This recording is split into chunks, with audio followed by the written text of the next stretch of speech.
បងប្អូននេះគឺជាព័ត៌មានបន្ទាន់មួយដែលខ្ញុំពឹងឲ្យបងប្អូនយើងជួយ share ឲ្យបានដល់កីឡាករបដាល់របស់យើងដែលជាទាហានជួរមុខនៅពេលបច្ចុប្បន្នណាអញ្ចឹងខ្ញុំសូមបញ្ជាក់ម្ដងទៀតកីឡាករដែលជាអ្នកបដាល់ហើយធ្វើជាទាហានជួរមុខសូមតាក់ទងមកកាន់ខ្ញុំឲ្យបានលឿនកាន់តែល្អណាបងស្រីម្នាក់ដែលសុំមិនបញ្ចេញឈ្មោះទៀតហើយដែលកាលពី3ថ្ងៃមុនគាត់បានផ្ញើលុយមកជួយកីឡាករខុនស៊ីចនតាមរយៈខ្ញុំ40,000បន្ទាប់មកគាត់ក៏បានដឹងឮកីឡាករ2នាក់ទៀតលំបាកដែលជាទាហានជួរមុខដូចគ្នាគាត់ក៏ផ្ញើមកជួយទាំង3នាក់ឥឡូវនេះគាត់ឲ្យខ្ញុំស្រង់ឈ្មោះថាតើកីឡាករប្រដាល់ដែលធ្វើទាហានជួរមុខមានប៉ុន្មាននាក់ស្រង់ឈ្មោះឲ្យគាត់នឹងជួយទៅតាមលទ្ធភាពរបស់គាត់ហើយបើសួរថាតើគាត់ជួយទៅកីឡាករមែនកន្លងមកហើយរាល់ថ្ងៃនេះក៏គាត់បានជួយទៅកាន់បងទាហានយើងជនពិសិដ្ឋច្រើនតាមរយៈអ្នកផ្សេងក្រៅពីខ្ញុំនេះបើតាមខ្ញុំដឹងណាអញ្ចឹងគាត់ជួយកីឡាករគុណខ្មែរគឺតាមរយៈខ្ញុំឥឡូវនេះខ្ញុំស្រង់ឈ្មោះដូចជាបាន4-10នាក់ហើយបាទកងហៅកងសម្បូរសជួរមុខអីបងទឹកសវណ្ណគិរីព្រៀងសុជាតិសុកសវណ្ណលីវិបុលសេនា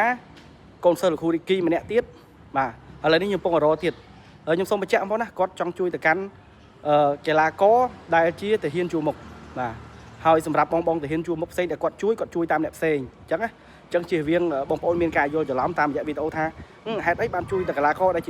ជាទាហានជួរមុខចុះទាហានជួរមុខដូចគ្នាតែគាត់មិនមែនជាកីឡាករមិនជួយគាត់ផងគាត់បានជួយតាមរយៈអ្នកផ្សេងបាទប៉ុន្តែតាមរយៈខ្ញុំដោយសារគាត់ស្គាល់ខ្ញុំជា admin បដាល់អញ្ចឹងឥឡូវនេះគាត់ក៏បន្តបាទតាក់ទងមកកាន់ខ្ញុំអញ្ចឹងគាត់ជួយទៅតាមលទ្ធភាពបាទព្រោះថាថ្មីនេះគាត់ជួយសៀវងុយដូចជា30,000បងខុនស៊ីចន40,000បងប្រុសផលសុភានោះ20,000អញ្ចឹងណាអញ្ចឹងឥឡូវនេះខ្ញុំកត់ឈ្មោះបាន4-10នាក់ហើយបាទអញ្ចឹងកីឡាករយើងដែលជាទាហានជួរមុខតាក់ទងមកខ្ញុំផងបាទមិញខ្ញុំបានតាក់ទងទៅកាន់គ្រូរីគីអញ្ចឹងគ្រូរីគីគាត់មានសិស្ស2នាក់ហើយខ្ញុំបានតាក់ទងទៅហៅគាត់មានបោបាទហើយសម្រាប់សៀវងុយ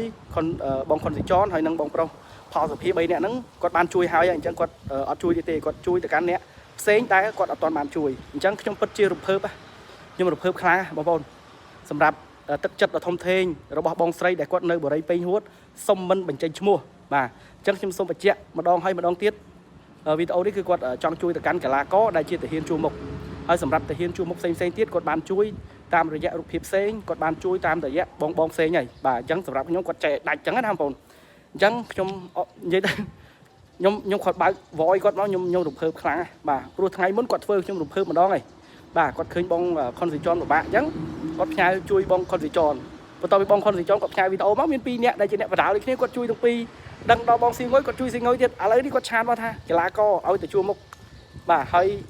និយាយសួរស្ដាប់ណាបាញ់មួយសៀមបាទឆាតមកខ្ញុំបាទឆាតមកខ្ញុំអញ្ចឹងមិញរាប់បាន9នាក់10នាក់ហើយអញ្ចឹងបើមានអ្នកណាផ្សេងទៀតចាំបងប្អូនជួយប្រាប់ខ្ញុំផងបងលឹកវិបុលខ្ញុំបានដាក់ឈ្មោះបងប្រុសចូលដែរអញ្ចឹងអរគុណបងប្អូនបាទនៅក្នុងវីដេអូនេះបាទជួយ share ផងអរគុណ